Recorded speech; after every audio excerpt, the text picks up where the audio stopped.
দর্শক, যে যেখান থেকে আমাকে দেখছেন সবাইকে স্বাগত জানাচ্ছি আজকের পর্বে।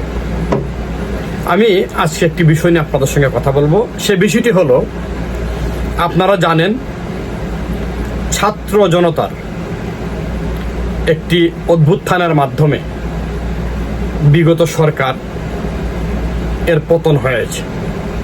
সেই সঙ্গে সেই সরকারের প্রধান সহ বিভিন্ন মন্ত্রী, এমপি এবং ওই সংগঠনের নেতৃবৃন্দ কেউ আত্মগোপনে আছেন, কেউ বা পালিয়ে গেছেন।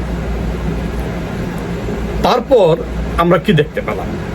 আমরা দেখতে পেলাম যে আমাদের ভিতরে দীর্ঘদিনের একটি পঞ্জীবিত ক্ষোভ, এবং এই ক্ষোভের বহিঃপ্রকাশ হিসেবে আমরা মব জাস্টিস অর্থাৎ আইনকে নিজের হাতে তুলে নেওয়া, এরকম কিন্তু আমরা অনেকগুলো ঘটনা দেখলাম। চুরি, ডাকাতি, রাহাজানি, ধর্ষণ, অর্থাৎ অপরাধের খুন সহ এমন কোনো অপশন নেই যা বাংলাদেশে হয় নাই।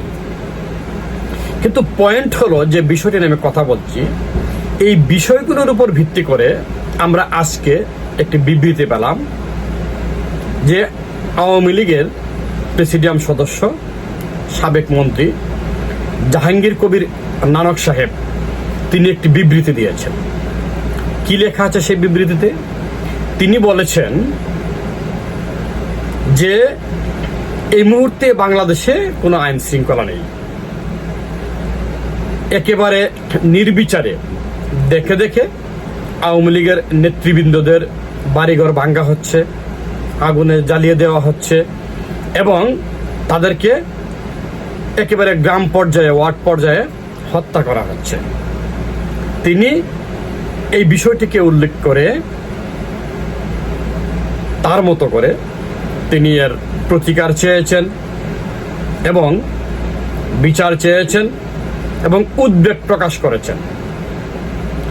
আমি আপনাদের কাছে যে বিষয়টি বলতে চাই সেটি হলো, উনি আজকে যে উদ্বেগটি প্রকাশ করলেন, ঠিক একই রকম উদ্বেগ কিন্তু ওনারা যখন ক্ষমতায় ছিলেন তখন বিএনপি, জামাত এবং যারা সরকারি দলে ছিলেন না তারা কিন্তু বারবার উদ্বেগ প্রকাশ করতেন।